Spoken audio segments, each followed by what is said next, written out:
Halo semua, salam sejahtera Malaysia. Selamat datang ke channel Fels Lifestyle. Terima kasih kerana masih setia bersama di dalam channel ini. Tuan-tuan dan puan-puan, terkini pengakuan Dr. Mahathir berkaitan dengan wang ratusan bilion, di mana pengakuan Tun Dr. Mahathir ini pasti mengejutkan kepimpinan politik Malaysia dan khususnya kepada Anwar Ibrahim. Saudara-saudara, Datuk Seri Anwar Ibrahim adalah salah satu Perdana Menteri yang kita dapat lihat betul-betul ataupun benar-benar serius untuk memerangi rasuah dan berkaitan dengan dana ataupun duit berbilion yang dicuri. Ini adalah pengakuan Dr. Mahathir. Dr. Mahathir minta Anwar bantu bawa balik berbilion duit curi. Nah, persoalan yang pertama yang paling utama hari ini adalah, adakah benar-benar ada wujud duit berbilion yang dicuri itu? Dan persoalan yang kedua, siapa yang curi duit berbilion itu? Dr. Mahathir Mohamad secara sinikal berkata, dia bersedia untuk menderma berbilion ringgit yang dia dituduh curi, tetapi meminta mendapatkan bantuan PM Anwar Ibrahim memberitahu lokasi wang itu. Kata Mahathir, memandangkan dia tidak pernah melihat duit berkenaan dan tidak tahu lokasinya, dia berharap Anwar dapat memberi sedikit penjelasan. Kata Anwar, orang yang mencuri duit berbilion hendaklah bawa balik duit ini dan bantu orang Melayu yang miskin. Saya sanggup bawa balik 100% duit yang dikatakan ada pada saya dan derma semuanya kepada orang miskin, menurut Tun Mahathir.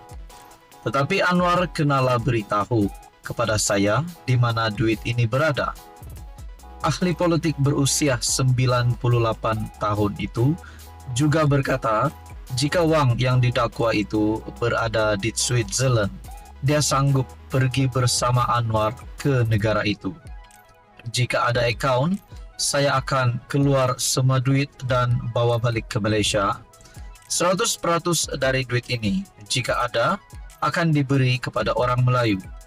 Tetapi jika tidak ada akaun saya di bank atau di mana-mana, sanggupkah Anwar menjawab dalam mahkamah akan asas dakwaan bahawa saya memiliki berbilion wang kerajaan yang saya curi? Jika tidak sanggup berhenti dari membuat tuduhan yang tidak berasas menurut Tun Mahathir.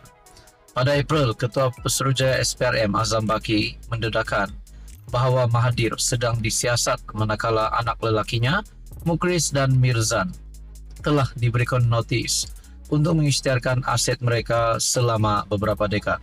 Mukhzani dan Mirzan. Azam berkata tarikh akhir untuk Mukhris dan Mirzan mengisytiharkan harta telah dilanjutkan. Pada Mei tahun lalu, Anwar yang telah disaman kerana memfitnah oleh Mahathir, berkata pemimpin Malaysia terdahulu tidak sepatutnya menyalahgunakan kedudukan mereka untuk memperkayakan diri atau keluarga mereka atau saudara mereka. Perdana Menteri berkata pemimpin-pemimpin ini harus berkongsi separuh kekayaan mereka dengan orang Melayu untuk membantu masyarakat. Nah, berkaitan dengan tuduhan Anwar Ibrahim yang menurut Tun Mahathir adalah tidak berasas. Berkaitan dengan artikel ini, Dr. Mahathir yang meminta Perdana Menteri PMX untuk bantu beliau bawa balik berbilion duit curi. Nah, persoalannya pengakuan Tun Mahathir ini menimbulkan dua persoalan yang utama. Yang pertama, adakah memang benar duit berbilion itu ada? Dan yang kedua, siapakah yang benar-benar telah menyakau duit berjumlah banyak sebegini? Nah, saudara-saudara yang amat dihormati, sekiranya memang benar tuduhan Anwar terhadap Dr. Mahathir, adakah selepas ini Dr. Mahathir berisiko untuk kena tangkap dan penjara? Kalau benar, Dr. Mahathir memang pernah mencuri duit berbilion ini. Nah, itu persoalan-persoalannya lah, dan kesannya sudah pasti kepada mana pihak yang sudah terlibat ataupun menyalahgunakan kedudukan sebagai pemimpin dulu. Dan ya, itulah, sebagai pihak yang bersalah perlulah dikenakan tindakan undang-undang. Saudara-saudara yang amat dihormati, apa komen Anda berkaitan dengan isu ini? Kita juga tahu Tun Mahathir yang sudah berusia 98 tahun, yang banyak sudah pihak menggesa beliau untuk rehat, tapi kita dapat lihat Dr. Mahathir masih aktif dalam politik. Walaupun dalam keadaan politik beliau sedang kritikal karena beliau hari ini bukanlah seorang ahli parlimen dan sudah kalah teruk pada PRU15, dan itu menjadikan satu bukti penolakan rakyat terhadap Tun Mahathir. Saudara-saudara, apa komen Anda? Sekian saja. Teruskan bersama di dalam channel ini untuk info yang seterusnya. Halo semua, salam sejahtera Malaysia, tuan-tuan dan puan-puan yang amat dihormati semua. Ini satu lagi isu hangat yang saya nak kongsikan kepada Anda.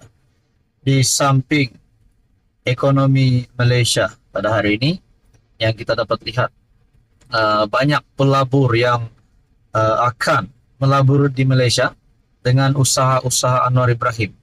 Yang kita dapat lihat sekaligus menjadi kemenangan Anwar Ibrahim. Namun saudara-saudara, di samping kehebatan PMX itu, ini satu kejutan.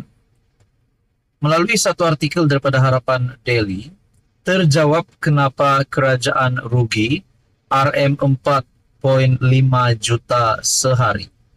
Rupanya, stesen minyak jadi dalang seleweng diesel.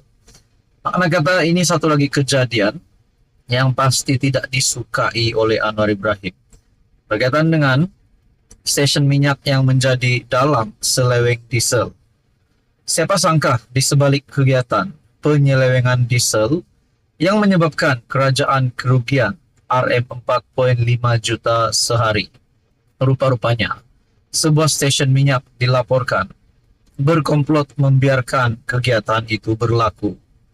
Perkara itu terbongkar selepas serbuan dilakukan di sebuah stesen minyak yang sudah menjadi lokasi kegiatan penyelewengan diesel. Lokasi itu bagaimanapun tidak didedahkan. Serbuan dilakukan oleh Kementerian Perdagangan Dalam Negeri dan Kos Sara Hidup KPDN Selangor berdasarkan hasil risikan dan tinjauan di lokasi-lokasi yang dikesan menjadi kawasan khas kepada aktiviti penyelewengan diesel.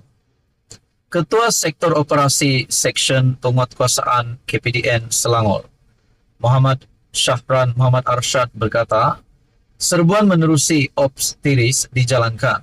Kira-kira jam 1 tengah hari itu, mendapati terdapat sebuah lori tangki dipercayai membuat pengisian minyak selama hampir 1 jam di stesen minyak terbabi. Pemeriksaan mendapati terdapat 12 transaksi dibuat dalam satu masa dan melibatkan ribuan liter pengisian diesel, katanya menerusi kenyataan pada Jumaat. Artikel ini daripada Harapan Daily bertarik 31 Mei. Turut ditahan adalah pemandu lori berumur lingkungan 50-an dan 2 lelaki warga asing berumur 30-an yang merupakan pekerja stesen minyak terbabi. Menurutnya, lori tangki diesel dan berbagai dokumen perniagaan berkaitan turut disita. Jumlah keseluruhan sitaan melibatkan kira-kira RM500.000, termasuk keseluruhan diesel, menceca 10.000 liter dengan nilai subsidi, melibatkan puluhan ribu ringgit.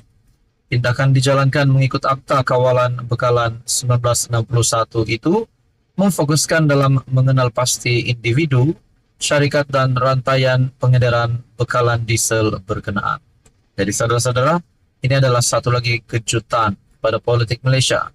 Terjawab kenapa kerajaan rugi RM4.5 juta sehari. Rupanya stesen minyak jadi dalang seleweng diesel. Ini juga pasti mengejutkan kepimpinan politik di Malaysia. Sekian saja untuk kali ini, teruskan bersama di dalam channel ini.